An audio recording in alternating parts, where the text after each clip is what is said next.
Welcome to Default Network Training, Case 5. We're going to talk about stress and depression. We're all going through a lot of stress, and some of us are getting depressed from the current crises that are out there. And so how we deal with stress, people deal with it different ways. And for instance, someone who's bipolar, this is almost ancient data, 40 years ago. You can see 1983. Where we're looking at a PET study, positron emission tomography, where a person is in a depressed state, very inactive in their brain. Then the next day they are hyperactive. The world is theirs. And then catch them a week later, when they calm down, they're now deflated again, and the world has crumbled. And that's an example of how you might experience stress if you're bipolar. So we're going to look at the brain as looking at mental health issues as dealing with immature brain habits. And the ones we look at are these over here, but there's all kinds of ways of looking at the brain. This is a way to get the functional changes and understand what they mean. All right, there's a famous saying from Freud, anatomy is destiny. Well, in the brain, anatomy is ongoing. And we can alter it with our neurotherapy, with the default network training, as I want to show you. Let me just start with some of how in the past, we've often had experts who didn't know what they were talking about. And that still comes to this day. Here's an example of an early advocate, a guy who was president of some major psychological group in America, talking about how to raise kids. Never hug and kiss them, never let them sit on your lap. If you must, kiss them once on the forehead when they say goodnight, shake hands with them in the morning, give them a pat on the head if they've made an extraordinarily good job of a difficult task. Try it out. In a week's time, you'll find how easy it is to neglect your child, in essence. The real way is you heal people is through empathy and affect synchrony. And one way you're able to get into that good state of being able to get into affect synchrony with others, to have empathy, is to get a healthy default network. And that's why we focus on the default network. It's the chassis from which the automobile of our brain is built. It's the foundation. So we're going to be talking about depression and the major affective disorders. And John Milton had a saying, the mind in its own place and of itself can make a heaven of hell and a hell of heaven. And just looking at these criterion statistical manuals, how many mental illnesses, how many descriptions are showing up there, as if hell is getting larger over time. So we know this, that about 1.5% of people will get what's called bipolar disorder, which is a individual who gets both manic, expansive, and depressive, collapsing. They have the habits of getting expressive and manic, and then they collapse back. More people get just the collapsing, like loss of energy in their brain. They get what's called the unipolar. This is the lifelong prevalence, and up to 1 in 5 people may suffer depression. And it will come in, bipolar comes in early adulthood. Unipolar can come in later. We see more women having unipolar disorders. We really don't see a difference in gender or sex in the bipolar condition. You can see suicide's a major problem in both forms of depression. Bipolar are going to be more impulsive. They're going to be more transitions, more shifting quickly. Things seem to be great, and then they're horrible, and they overreact, and so that's why suicide attempts are twice as often in bipolar. Alcoholism, about the same in terms of trying to control it, and we're going to talk about addiction in a later video. You see there's some kind of there is a genetic element, but it's not everything. The monozygotic versus dizygotic. Monozygotic is when you share 100% of your genes, but you share a lot of your environment. You're going to be the same age, going to the same schools, typically. But often you'll resist doing what your twin does. Sometimes twin do exactly what your twin does, but sometimes they separate, very much a conscious need to separate from your twin. Other times it's not. But you can see there's 55% concordance rate for bipolar, 40% for unipolar, and it's lower in dizygotic, and that shows there's a strong genetic component. But there's also a strong environmental component. All right, this is just to give you an idea of how the cycles can work. Usually you start during early adolescence or adolescence, start having, this is like a manic episodes where individual is showing these troughs, I like to call them, these depressions of activity or thought or their mood and relationship to the world. And then they get a manic episode. Oh my God, I'm controlling the world. Everything's perfect. I know how it all fits together. And then maybe there's some time period before things are kind of normal, but something may trigger you to go into that depression. Oh, catastrophic thinking. And then you have another manic episode. And then maybe you get sort of discovered, get diagnosed.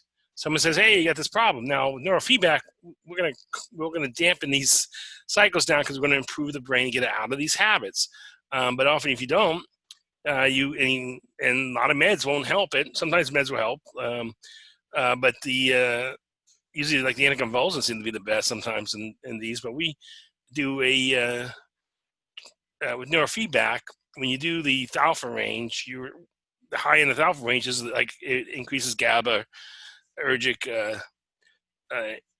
transmission, and thus it's going to increase the dampening. It's actually going to more dampen the response to sensory information, just like an anticonvulsant. That's why it's used in epilepsy a lot. But you can see it can go out of control. That's just an example, a model of that.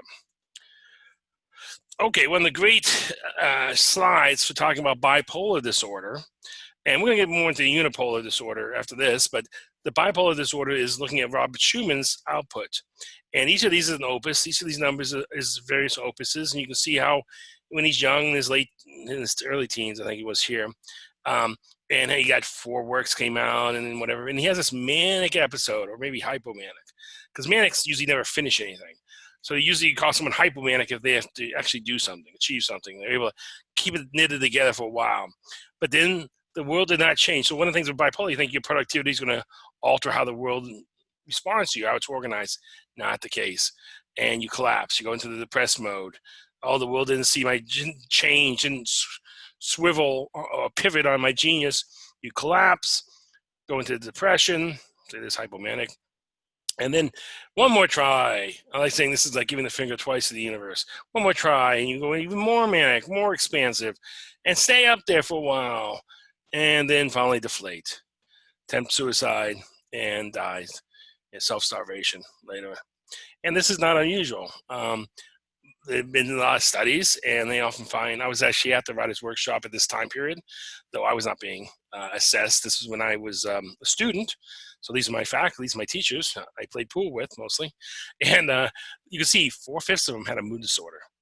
45% almost had bipolar disorder. 30% had addiction. Most of them had addictions, I thought, and 2 actually committed suicide while this person, Nancy Andreessen, was studying. These are the other faculty members of Iowa using as controls to see. And there's a lot. These are, when you're a faculty member at a university, major university, you're going to be very, you're going to be trying to achieve things strongly all your life, and thus you may get into that mood disorder. You still may have the bipolar. Again, that's a higher rate of bipolar than we see in the natural, normal population. And a lot of art. We think of artists create bipolar. I like to say temporal lobe epileptics create culture, and schizophrenics create mathematics and science. So a lot of our arts is based on bipolar works, bipolar artists. And here's a list of individuals, the ones who are underlying kill themselves.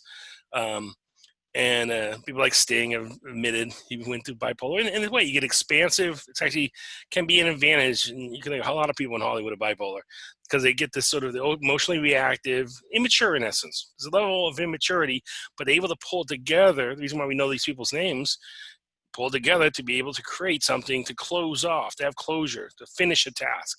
They get really absorbed and finish it. But they live very dysregulated. And one of the things we do with neurofeedback is regulate people. Now, with depression, especially unipolar depression, you got the cycle depression where you may have some genetic predisposition for it. Some bad things happen, and you go and you get depressed. And once you get depressed, you don't want to go out and, raise your spirits. Typically, you kind of like, you isolate, and you're not really fun to be around. So people reject you, and you're isolating habits, and that leads to more negative experiences, and you get into this cycle of spiraling down. And so we want to break that cycle. Well, one way to break the cycle is get the brain from not going into these bad habits and giving him the healthy habits. All right, and this is just a general summary of the treatments people use for unipolar depression. Cognitive, try to think your way out of it, or talk your way out of it. There may be side effects there. Sometimes people say there's really little side effects. There are side effects as you investigate your life. The drugs, yeah, it works well. It's more relapse rate because you didn't do anything. You let the outside world help you solve it, and there's going to be all the side effects of whatever drug you're using. And a lot of times it doesn't work. It says 70% improvement. That's after you find the right drug. ECT, you can get out of depression very quickly.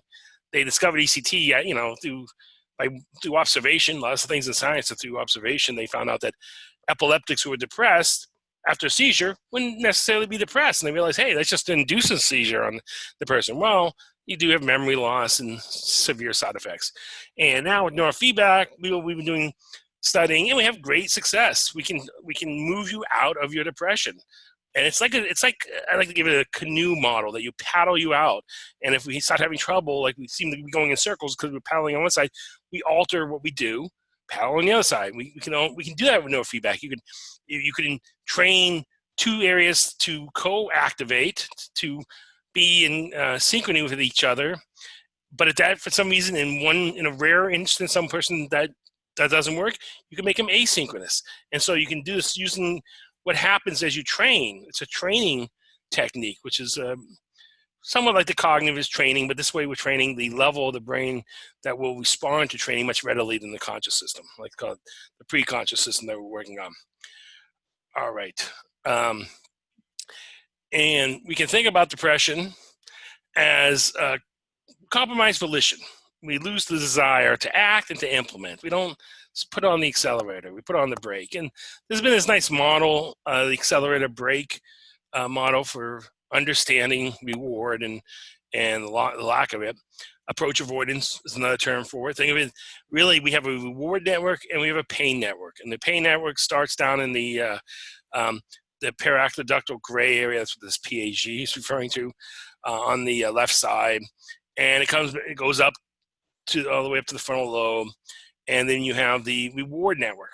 It starts pretty much in the tegmentum. This is a ventral tegmentum area. That's and then you get dopamines involved in that. And the reward network comes up. And in essence, think of the reward network, it ends at area F3 and F4 for the pain one. In essence, that's the approach and avoidance. F3 is the medial prefrontal cortex.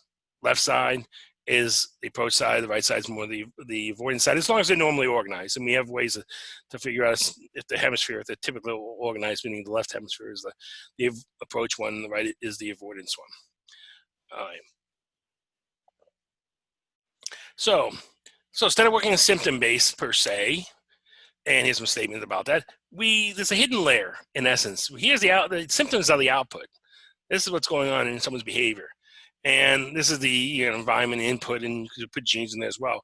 We're working on the brain areas, how they're functioning. And we know what is an immature habit, and we improve those habits. And this is why neuroimaging is taking over mental health in terms of assessment and treatment. Here's an example of PTSD,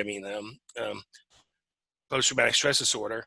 And you have this natural coordination of the default network in a healthy individual, but when someone has PTSD, they get a loss of that coordination.